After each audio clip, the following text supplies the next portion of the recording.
Good morning everyone! So ituturo ko ngayon kung paano ang mag-compute ng sticker.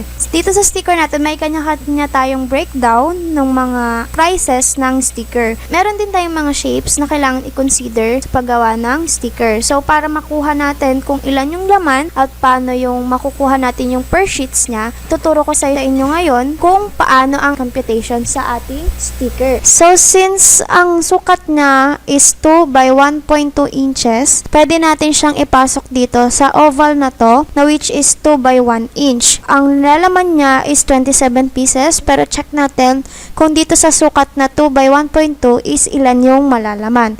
Ginamit lang natin na example itong oval na to as reference lang din ng tingin natin ilan yung kakasya. So check natin kung kasya ng 27 pieces or mas mababa sa 27 pieces yung kasya. So, para makuha natin kung ilang piraso ang kasya sa isang sheet, kailangan tanungin muna natin si customer kung ipapakat niya ba or hindi yung sticker niya. Kasi kung hindi, ito ay sasakto sa isang buong A4 size, kaya niya ng buong papel or buong sheet is merong sticker. Pero once na ipapakat ni customer yung kanyang sticker, magkakaroon tayo ng silhouette marking na kung saan i-consider natin yung spaces ng silhouette para makat natin siya. So, kaya yung sukat natin, kung ang sukat ng buong A4 is 11.7 by 8.3, kapag nilagyan natin siya sa silhouette, ang magiging space na lang natin for a sticker is 10.6 by 6.8.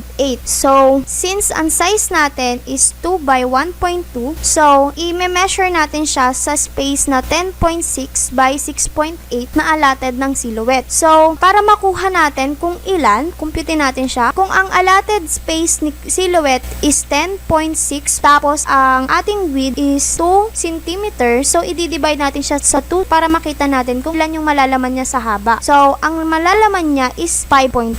So, which is, ang malalagay niya dun sa haba ng isang A4 with registration mark is 5. Since 5.3 siya. So, 5 lang siya. Ngayon naman, sa haba naman, kukumputin natin siya. Since ang haba ng allotted space ni silhouette is 6.8, so, i-divide natin siya sa 1.2.